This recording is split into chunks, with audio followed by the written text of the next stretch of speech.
तुम नहीं जा सकते यहाँ से, भैरू ने ठोस लहजे में कहा। इसके चेहरे के तासुरात एकदम बदल गए थे। एक तुम ही तो हो जिस पर मैं आंखें बंद करके विश्वास कर सकता हूँ। तुम ना होते तो नागराज अब तक मुझे ठिकाने लगा चुका होता। मेरी ही अकल पर पत्थर पड़ गए थे कि मैं इधर उधर देखने लगा था, मगर इसका ये मतलब हरगिज नहीं कि मुझे तुम पर विश्वास नहीं रहा। वो चंद लम्हों को खामोश हुआ, फिर बोला, दरअसल आदमी जब हद से ज़्यादा मायूस हो जाता है तो इससे नादानी में ऐसी ही हरकतें सरजद होने लगती हैं। मगर इस वक्त तुमने मुझे एक बार फिर बचा लिया। तुमने उदय सिंह से रब्ता कैसे किया था? फ़ोन पर, मैंने पूछा। हाँ, इसने इस बात में सर हिलाया, मगर भगवान का शुक्र है कि मैंने इसे अपना पता नहीं बताया था और ये कहा था कि दोबारा इससे बात करूँगा। मैंने इत्मीनान का सांस लिया। मैं दरअसल यही जानना चाहता था कि इसने उदय सिंह को यहाँ आने की दावत तो नहीं दे दी थी। मगर तुम दीवान तक कैसे पहुँच गए? भैरू ने सवालिया निगाहों से मेरी तरफ देखा। तुम तो कई दिन से शराब के नशे में डूबे हुए थे, जबकि ऐसी सूरत-ए-हाल में मदहोश नहीं होश में रहने की ज़रूरत होती है। मैंने कहा और फिर इसे डॉक्टर शांता से मुलाकात से लेकर आखिर तक सब कुछ बता दिया। बेला ने कहा था कि अगर मुझे इसकी पेशकश कबूल हो तो मैं पैलेस होटल के हेड वेटर नरेश से रब्ता करूं। वो मुझे दीवान उदय सिंह तक पहुंचा देता और उदय सिंह मुझे बेला या नागराज के सामने ले जाता। लेकिन मैं अपने तौर पर नागराज तक पहुंचना चाहता था। नीरेश से दीवान और उदय सिंह के बारे में मालूम होने के बाद मैं और शक्ति गुज़श्ता रात 9 बजे इसके बंगले पर पहुंच गए और वहां मुझे इनकी बातें सुनने का मौका मिल गया। इनकी बातों से मुझे ये पता चल गया कि नागराज और बेला कहाँ हैं, और दूसरा ये इंकशाफ भी हुआ कि तुम्हारी दौलत ने इनमें फूट डाल दी है। नागराज से इनकी वफादारियां मशकूक हो गई हैं। हर शख्स तुम्हारी दौलत हासिल करना चाहता है और इसके लिए वो नागराज जैसे शख्स को भी धोखा देने को तैयार है। बेला और नागराज कहाँ हैं? भैरू ने कहा। राणा पैलेस में, मैंने जवाब दिया। कल रात में मधु और शक्ति इस तरफ जा रहे थे कि रास्ते में पुलिस से टकराव हो गया। मैं और मधु तो बच निकले, मगर शक्ति पुलिस के हाथों में चला गया। मुझे इसकी फिक्र है। राणा पैलेस, भैरू की आंखों में चमक सी उभर आई। ये ठाकर शमशेर सिंह का महल है, लेकिन वो खुद आजकल यहाँ नहीं है। बेला और नागराज ने छुपने के लिए इस मरतबा बेहतरीन जगह तलाश की है। राणा पैलेस में किसी अजनबी के लिए दाखिल होना आसान नहीं है, लेकिन मैं आज रात वहाँ जाऊँगा। मैंने कहा। तुम्हारा दिमाग तो ख़राब नहीं हो गया? भैरू ने मुझे घूरा। यही समझ लो। मैं मुस्कुरा दिया। नागराज को अब मैं ज़्यादा मोहलत नहीं देना चाहता। अगर वो अपने मकसद में कामयाब हो गया तो मेरी सारी मेहनत रायगाह चली जाएगी। सोच लो, भैरू ने कहा। राणा पैलेस बहुत ख़तरनाक जगह है। अव्वल तो किसी अजनबी के लिए वहाँ दाखिल होना ही मुमकिन नहीं। अगर वो दाखिल हो भी जाए तो ज़िंदा वापस नहीं आ सकता। मैं वहाँ जाऊँगा और ज़िंदा वापस भी आऊँगा। मैंने कहा। तो ठीक है, भैरू ने गहरा सांस लेते हुए कहा। मैं भगवान से प्रार्थना करूंगा कि वो तुम्हारी रक्षा करे, मगर भगवान हर जगह तो नहीं होता, इसलिए मैं तुम्हारे भगवान के भरोसे पर नहीं, अपने अल्लाह के भरोसे पर जाऊंगा। और हमारा खुदा तुम्हारे भगवान की तरह नहीं कि किसी जगह साथ देने से इनकार कर दे। हमारा खुदा हर जगह मौजूद है, आसमानों पर भी और समंदर की गहराइयों में भी। मुझे इसकी ज़ात पर कामिल भरोसा है। भैरू कुछ कहने के बजाय गहरा सांस लेकर रह गया। फिर मैंने ही बात जारी रखते हुए कहा। कल रात हम राणा पैलेस ही की तरफ जा रहे थे कि रास्ते में पुलिस की वजह से गड़बड़ हो गई। मुझे ज़रा इसकी लोकेशन समझा दो। उम्मीद भवन से किस तरफ जाना है? तुम्हें तलाश करने या किसी से पूछने की ज़रूरत नहीं है, भैरू ने कहा। उम्मीद भवन से तकरीबन 200 गज़ आगे मेन रोड के साथ एक दीवार शुरू हो जाती है। वो दीवार राणा पैलेस ही की है। इसके साथ साथ आगे चलते रहना, 100 गज़ आगे जाकर गेट है। लेकिन मेरा मशवरा है कि एक बार फिर सोच लो। अब सोचने का नहीं, अमल करने का वक्त है, भैरू, मैंने जवाब दिया। ऐसा न हो कि हम तो यहाँ बैठे सोचते रहें और वो अपना काम कर गुजरे। भैरू इस बार भी खामोश रहा। मैं कई मरतबा उम्मीद भवन और इससे आगे इस फसील के सामने से गुजरा था, लेकिन मुझे मालूम नहीं था कि वही राणा पैलेस है। वो फसील इतनी ऊंची थी कि इसके अंदर पैलेस की इमारत बाहर से नजर नहीं आती थी। गेट बहुत बड़ा और दोहरा था। तकरीबन 30 फीट लंबा एक गेट, इसके आगे 2 बड़े बड़े पिलर्स और इससे आगे फिर 30 फीट लंबा गेट। मैंने कभी ये गेट भी खुला हुआ नहीं देखा था और मुझे बिल्कुल अंदाज़ा नहीं था कि इसके अंदर मेरे लिए क्या हो सकता है। रत्ना को मैं किसी वजह से साथ नहीं ले जाना चाहता था। अलबत्ता गुज़श्ता रात के खौफनाक तजुर्बे के बाद भी मधु मेरे साथ जाने को तैयार थी और सुमित्रा भी हमारी मदद करने को तैयार हो गई थी। इसने वो इलाका देखा हुआ था और वो मुझे बता रही थी कि किस तरफ से पैलेस में दाखिल होना मुनासिब रहेगा। शमशेर सिंह आजकल पैलेस में नहीं है, वो अपनी फैमिली को लेकर जयपुर गया हुआ है, सुमित्रा बता रही थी। जब शमशेर सिंह यहाँ होता है तो पैलेस में बड़ी रौनक होती है, लेकिन जब 2 महीनों के लिए जयपुर चला जाता है तो यहाँ 2-4 नौकरों के अलावा कोई नहीं होता। अंदर से ये पैलेस बहुत वसी व अरीज़ है। गेट के अंदर कदम रखते ही तुम्हें एहसास होगा कि किसी और ही दुनिया में पहुँच गए हो। वसी व अरीज़ लॉन, हौज, स्विमिंग पूल, कुशादा बरामदे और रहदरियाँ ऐसी चीज़ें तुमने सिर्फ फिल्मों में ही देखी होंगी। तुम तो ऐसे कह रही हो जैसे अंदर से भी इस पैलेस को अच्छी तरह देखा हुआ है। मैंने घूरा। कई साल पहले एक मर्तबा अंदर जाने का मौका मिला था, सुमित्रा ने मुस्कुराते हुए जवाब दिया। और आज से 3 साल पहले एक मर्तबा और ऐसा चांस मिला था। वो चंद लम्हों को खामोश हुई, फिर बोली, पहली मर्तबा मैं इस वक्त यहाँ आई थी जब जयपुर कॉलेज में फर्स्ट ईयर की स्टूडेंट थी। मैं कॉलेज ग्रुप के साथ माउंट आबू आई थी। इस वक्त हमें बहुत सी दूसरी तारीखी इमारतों के अलावा राणा पैलेस की भी सैर कराई गई थी। और दूसरी मर्तबा मैंने सवालिया निगाहों से इसकी तरफ देखा। दूसरी मर्तबा मैं रुकासाओं के एक ताइफे में शामिल थी। सुमित्रा ने जवाब दिया। जयपुर की मीराबाई को मुजरे के लिए बुलाया गया था। वो चंद दूसरी लड़कियों की तरह मुझे भी साथ ले आई थी। मेरे लिए हैरत की बात, मैंने कहा, पहली मर्तबा तुम स्टूडेंट की हैसियत से यहाँ आई थी और दूसरी मर्तबा रुकासा की हैसियत से। ये फ़र्क? कॉलेज में तालीम हासिल करने के साथ साथ मैं जयपुर में मीराबाई से रक्स भी सीख रही थी। सुमित्रा ने जवाब दिया। जब मैं मीराबाई के साथ यहाँ आई थी तो इस वक्त मैं इंटर कर चुकी थी। राणा पैलेस में मुजरे के दूसरे दिन मैंने चाल श्वार मंदिर में भी रक्स का मुजाहिरा किया। रघु जी को मेरा रक्स इतना पसंद आया कि उन्होंने मुझे मंदिर में रोक लिया और इस वक्त से मैं इनके चलनों में हूँ। वो खामोश होकर भैरू की तरफ देखने लगी। गुरु जी को रक्स पसंद आया था या तुम्हारी जवानी और सुंदरता? मैंने मुस्कुराते हुए कहा। एक ही बात है, भैरू बीच में बोल पड़ा। तुम इसकी जवानी और सुंदरता को देख ही चुके हो, रक्स भी देखोगे तो दंग रह जाओगे। अपने काम से फारिग हो लें तो ज़रूर देखेंगे, मैंने जवाब दिया। और एक बार फिर असल मौजू की तरफ आ गया। तो हमें कितने बजे यहाँ से रवाना होना चाहिए? हम 11 बजे चलेंगे, सुमित्रा ने कहा। मैं तुम लोगों को पैलेस के सामने उतार कर एक मुकर्रर जगह पर इंतज़ार करूंगी। पैलेस के सामने उतारने से पहले तुम्हें वो जगह भी दिखा दूंगी ताकि वहाँ पहुँचने में मुश्किल न हो। सुमित्रा आखिरी मरतबा 3 साल पहले राणा पैलेस गई थी। जाहिर है इसे सब कुछ याद नहीं रहा था। वो तफसील से घूमी भी नहीं थी। इन्हें पैलेस के एक हिस्से तक महदूद रखा गया था, लेकिन इसे बहुत सी काम की बातें मालूम हो गई थी जो मेरे लिए मददगार साबित हो सकती थी। हम ठीक 11 बजे तैयार होकर फिएट पर ही बंगले से निकले। हमने गहरे रंग के कपड़े पहने थे कि तारीकी में नुमाया न हो सकें। मैंने कारकोफ राइफल लिबास के अंदर छुपा ली थी। एक खंजर भी लिबास के अंदर ही छुपा लिया था। मधु ने भी पिस्तौल रख लिया था। मधु पिछली सीट पर बैठी और मैं और सुमित्रा के साथ पैसेंजर सीट पर बैठ गया। कार बंगले से निकलकर मुख्तलिफ सड़कों पर दौड़ती हुई उम्मीद भवन की तरफ निकल गई। राणा पैलेस की दीवार सड़क के साथ साथ 1 मील तक चली गई थी। दूसरी तरफ भी दीवार की तवालत इतनी ही थी। चारों तरफ 1 मील तक फैली हुई 4 दीवारी से अंदाज़ा लगाया जा सकता था कि अंदर से पैलेस कितना वसी और कितना शानदार होगा। चारों तरफ चक्कर लगाने के बाद हम मेन गेट वाली सड़क पर निकल आए। गेट से तकरीबन 150 गज आगे निकलकर सुमित्रा ने कार के हेडलैम्प्स बुझा दिए और यू टर्न लेते हुए सड़क की दूसरी तरफ कार को दरख्तों के एक झुंड में ले जाकर रोक दिया। मैं यहाँ तुम लोगों का इंतज़ार करूंगी, इसने कहा। गेट से निकलकर यहाँ तक आने में तुम लोगों को ज़्यादा दुश्वारी पेश नहीं आएगी। वो कार को दोबारा सड़क पर ले आई और हेडलैम्प्स रोशन कर दिए। पैलेस के गेट के सामने पहुँचते ही इंजन बंद हो गया और कार रुक गई। सुमित्रा बार बार इग्निशन को घुमाती रही। हर मरतबा इंजन गुर्रा कर खामोश हो जाता। सुमित्रा अपनी तरफ का दरवाज़ा खोलकर नीचे उतर गई और बावनट उठा दिया। पैलेस के गेट का एक झैली दरवाज़ा खुला और एक लंबा तड़ंगा आदमी बरामद हुआ। ये दरवाज़ा दोनों पिलर्स के दरमियान था। वो लंबा तड़ंगा शख्स गेट का मुहाफिज था। इसने राजस्थानी लिबास पहन रखा था। सर पर पगड़ी और कमर पर तलवार लटकी हुई थी। इसे कार की तरफ आते देखकर मैंने अपनी तरफ का दरवाज़ा खोला और बड़ी आहिस्तगी से नीचे उतरकर कार के पीछे छुप गया। क्या हुआ तुम्हारी कार को? इसे ऐन गेट के सामने ख़राब होना था, इस आदमी ने करीब आते हुए कहा। इसके लहजे में रोब नुमाया था। जाहिर है वो राणा पैलेस का गार्ड था। ऐसी जगहों के तो मामूली और अदरा मुलाजिम भी शेर होते हैं। क्या करूं महाराज, इंजन में कोई ख़राबी हो गई है, मैं क्या कर सकती हूँ? सुमित्रा ने इसकी तरफ मुड़ते हुए जवाब दिया। ओ तुम? वो आदमी चौंक गया। तुम्हारे साथ कोई मर्द नहीं है? नहीं महाराज, मेरी दीदी है, वो भी परेशान हो रही है, सुमित्रा ने जवाब दिया। ठहरो, मैं सोचता हूँ मैं तुम्हारी क्या मदद कर सकता हूँ। मैं चौपाई की तरफ हाथों और घुटनों के बल लींगता हुआ कार के ऊपर से घूमकर दूसरी तरफ आ गया। इस दौरान मैंने काराकॉफ भी निकाल ली थी।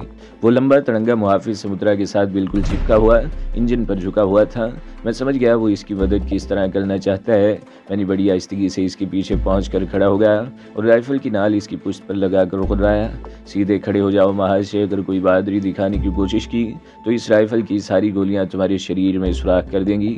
वो एक झटके से सीधा हो गया। सुमित्रा भी तेजी से इसके करीब से हट गई। कौन हो तुम लोग? मुहाफिज ने दोनों हाथ भी ऊपर उठा दिए। इस हरकत का मतलब जानते हो? बहुत अच्छी तरह, मैंने जवाब दिया। अगर शराफत का सबूत दोगे तो तुम्हें कोई नुकसान नहीं पहुंचाया जाएगा। हम कोई चोर डाकू नहीं हैं, सिर्फ पैलेस की सैर करना चाहते हैं। पछताओगे तुम लोग, मुहाफिज गुर्राया। पछताने की हमारी आदत बहुत पुरानी है। आज भी पछता लेंगे, मैंने जवाब दिया। मधु कार से उतर आई थी। समुद्रा दोबारा ड्राइविंग सीट पर बैठ गई। इस मर्तबा पहली ही कोशिश में इंजन स्टार्ट हो गया। वह हाथ हिलाती हुई कार को आगे बढ़ा ले गई। अब तुम लोग चलो गेट के अंदर और तुम्हारे दोनों हाथ सर से ऊपर ही रहने चाहिए। मैंने मुहाफिज को राइफल से धक्का दिया। हम गेट के अंदर आ गए। मधु ने गेट बंद कर दिया। दोनों पिलर्स के दरमियान अंदर की तरफ गार्ड रूम था। मुहाफिज ने ठीक कहा था, वो अकेला ही था। दरअसल मुहाफिज की ड्यूटी तमाज खानापुरी के लिए थी। इसकी कमर पर तलवार भी आराइश के लिए थी, वरना यहाँ किसी मुहाफिज की ज़रूरत भी नहीं थी। कोई आहमक भी राना पैलेस में दाखिल होने की हिम्मत नहीं कर सकता। गार्ड रूम में पहुंचकर मैंने मुहाफिज को फर्श पर औंधा लिटा दिया और मेरा इशारा पाकर मधु ने इसकी पगड़ी उतार ली और इसी से इसके हाथ पुश पर बांधने लगी और फिर मैंने इसकी मदद की और इसके पैर भी सख्ती से बांध दिए। पगड़ी ही का एक टुकड़ा फाड़ कर इसके मुंह में ठोंस दिया। मेरा ख्याल है 2 घंटों तक तुम इसी तरह आराम से पड़े रह सकते हो, मैंने कहा। हम वापस जाते हुए तुम्हें खोल देंगे। मैं और मधु गार्ड रूम से बाहर आ गए। एक गेट के सामने सड़क थी और दूसरी गेट के सामने सफ़ेद संगे मरमर की 5 कुशादा सीढ़ियाँ। मैं मधु का हाथ पकड़कर सीढ़ियों की तरफ दौड़ा। सीढ़ियों के इख्तिताम पर संगे मरमर ही का एक वसी और ईज़ फर्श था और इससे आगे घास के प्लाट थे। बहुत लंबे चौड़े लॉन थे और इनमें जगह जगह फूलों के पौधों के तख्ते थे। सरू और दूसरे पौधे भी जा बजा बहुत सलीके से लगे हुए थे। सामने बहुत दूर पैलेस की इमारत नजर आ रही थी। इस गार्ड ने बताया था कि पैलेस के अंदर 2 मुहाफिज और हैं, लेकिन हैरत की बात थी कि पूरे पैलेस में कहीं भी रोशनी नजर नहीं आ रही थी। हम दरख्तों और पौधों की आड़ में चलते रहे। मुझे बड़ी हैरत हो रही थी। वो लोग भी थे जो एक कमरे की खोली में गुजारा करते थे और ऐसे लोग भी थे जिनके घर बिला मुबालगा मीलों रकबों पर फैले हुए थे और इन्हें ये भी छोटे ही लगते थे। एक बहुत बड़े हौज के करीब ही हम रुक गए। हौज पानी से भरा हुआ था और ऐन वस्त में बहुत बड़ा फुहारा भी लगा हुआ था। मैं हौज से जरा आगे एक पौधे की आड़ में रुक गया। पैलेस की इमारत यहाँ से ज़्यादा दूर नहीं थी। मैं कुछ देर तारीकी में घूरता रहा, फिर मधु को इशारा करता हुआ आगे चलने लगा। रात का अंधेरा था और हमने कपड़े भी गहरे पहन रखे थे और हम पौधों की आड़ लेते हुए बढ़ रहे थे। लॉन के किनारे पर पहुंचकर हम चंद लम्हों को रुक गए। मैंने मोहतात निगाहों से इधर उधर देखा और फिर आगे संगे मरमर के फर्श पर तेज तेज कदम उठाते हुए पहले बरामदे में दाखिल हो गया। बहुत लंबा चौड़ा बरामदा था। फर्श संगे मरमर का था और लातादाद सुतूनों पर भी संगे मरमर के टुकड़े लगे हुए थे। छत बहुत ऊंची थी। हम सुतूनों की आड़ लेते हुए आगे बढ़ते रहे और आखिरकार एक कुशादा रहदरी में दाखिल हो गए। रहदरी के इख्तिताम पर एक बहुत बड़ा हाल था। वहाँ बहुत मदम सी रोशनी नजर आ रही थी। मैं दीवार से चिपक कर हॉल की तरफ बढ़ता रहा। मेरे एक हाथ में काराकॉफ राइफल थी। मेरे पीछे मधु थी, इसने भी पिस्तौल संभाल रखा था। रहदरी के इख्तिताम पर पहुंचकर मैं रुक गया और हॉल की तरफ देखने लगा। फर्श पर वॉल टू वॉल दबीज कालीन बिछे हुए थे। बहुत शानदार फर्नीचर सलीके से आरास्ता था। छत पर कई फानूस लटके हुए थे। दीवारों पर बड़ी बड़ी तस्वीर आवेज़ा थी, लेकिन रोशनी बहुत मदम होने की वजह से कोई चीज़ वाज़े तौर पर नज़र नहीं आ रही थी। मैं इधर उधर देख रहा था, लेकिन इस रोशनी का मंबा मुझे कहीं भी दिखाई नहीं दिया। लगता था वो रोशनी दीवारों से फूट रही है। हॉल के पल्ली तरफ एक ऐसी ही कुशादा रहदरी दिखाई दे रही थी। वहां तक पहुंचने के लिए पूरे हॉल में से गुजरना पड़ता और मैं किसी किस्म का खतरा मोल नहीं लेना चाहता था। दाएं तरफ भी एक तंग सी रहदरी थी। मैं मधु को इशारा करता हुआ इस तरफ चल पड़ा। वो रहदरी ज़्यादा कुशादा नहीं थी। इसमें दाएं बाएं सिर्फ 2 कमरों के दरवाजे थे। मैंने बारी बारी दोनों दरवाज़ों को आजमा कर देखा, दोनों मुकम्मल थे। इस रहदरी के इख्तिताम पर भी एक कदरे छोटा हॉल था, लेकिन यहाँ फर्श पर ना तो कालीन थे और ना ही किसी किस्म का फर्नीचर। अलबत्ता यहाँ भी बहुत मदम सी रोशनी नजर आ रही थी। यहाँ भी रोशनी का कोई मंबा दिखाई नहीं दिया। इस हॉल में सामने एक दूसरे से फासले पर 2 दरवाजे थे। बाएं तरफ भी 2 दरवाजे, अलबत्ता दाएं तरफ सिर्फ एक ही दरवाज़ा था। मेरे ख्याल में ये सब कमरों के दरवाजे थे। इस रात दीवान उदय सिंह के बंगले में सुनी जाने वाली बातों से तो ये पता चल गया था कि बेला और नागराज राणा पैलेस में थे। इसलिए मैंने इतना बड़ा खतरा मोल लेकर यहाँ आने का फैसला किया था। लेकिन अब मैं शदीद उलझन में मुब्तला हो गया था। इस पैलेस में शायद इस तरह की दर्जनों रहदरियाँ और 20 कमरे होंगे। अगर मैं इन्हें तलाश करने के लिए एक एक कमरे में झांकने लगा तो शायद सुबह हो जाती और मैं पूरे कमरे न देख सकता। इस पैलेस में तहखाने को भी नज़रअंदाज नहीं किया जा सकता था। ये तो सोचना ही मुहाल था कि कोई पैलेस हो और इसमें तहखाने ना हो। लेकिन इस वक्त मैंने तहखाने का ख्याल जहन से निकाल दिया। पहले मुझे कमरों को चेक करना था। बाहर वाले मुहाफिज ने बताया था कि 2 मुहाफिज पैलेस के अंदर भी मौजूद हैं, मगर अभी तक कहीं इनकी मौजूदगी के आसार भी दिखाई नहीं दिए थे। मधु मैंने पीछे मुड़कर सरगोशी की। यहाँ तो लातादाद कमरे हैं। हमें दाएं तरफ वाले कमरे से इब्तदा कर देनी चाहिए। या तो इनका सुराग मिल जाएगा या फिर कहीं फंस जाएंगे। ओखली में सर तो दे चुके हैं, अब अगर मौसले बरसने लगें तो क्या परवाह की जा सकती है, मधु ने जवाब दिया। मैं दीवार के साथ सिरकता हुआ दाएं तरफ वाले दरवाजे की तरफ बढ़ने लगा। मधु भी दीवार के साथ लगी मेरे पीछे पीछे आ रही थी। दरवाजे के करीब पहुंचकर मैं रुक गया। कान लगाकर अंदर से कोई आवाज़ सुनने की कोशिश की, मगर दूसरी तरफ सन्नाटा था। मैंने हैंडल पर हाथ रखकर बड़ी आहिस्तगी से घुमाया। ये दरवाज़ा मुकम्मल नहीं था। दरवाज़ा 2-3 इंच के करीब खोलकर मैंने अंदर झांका। गहरी तारीकी थी और कोई मामूली सी आवाज़ भी सुनाई नहीं दे रही थी। अगर ये कोई बेडरूम था और अंदर कोई सोया होता तो खराटों या सांस की आवाज़ सुनाई देनी चाहिए थी, मगर अंदर तो तारीकी से भी ज़्यादा गहरा सन्नाटा था। मैंने दरवाज़ा पूरी तरह खोल दिया। कमरे की तारीकी दूर नहीं हुई। मैं दोनों हाथों में राइफल संभाले अंदर दाखिल हो गया और मधु भी मेरे पीछे अंदर आ गई और दरवाज़ा बंद कर दिया। मैं किसी स्विच की तलाश में दीवार टटोलने लगा, मगर दरवाजे की दोनों तरफ दूर दूर तक कोई स्विच नहीं था। मेरा हाथ इस तक नहीं पहुंच रहा था। गहरी तारीकी से मधु शायद खौफजदा सी हो गई थी। वो मेरे साथ चिपक कर खड़ी हो गई। मैं आगे बढ़ा एक कदम और दूसरा कदम ज़मीन पर नहीं बढ़ा। मैं एक पैर पर लड़खड़ा कर पुश्त के बल गिरा और किसी ढलान पर फिसलता चला गया। मधु का भी यही असर हुआ था। इसके मुंह से हल्की सी चीख निकल गई थी। मैं बड़ी तेजी से फिसलता हुआ भद की आवाज़ से एक जगह पर गिरा।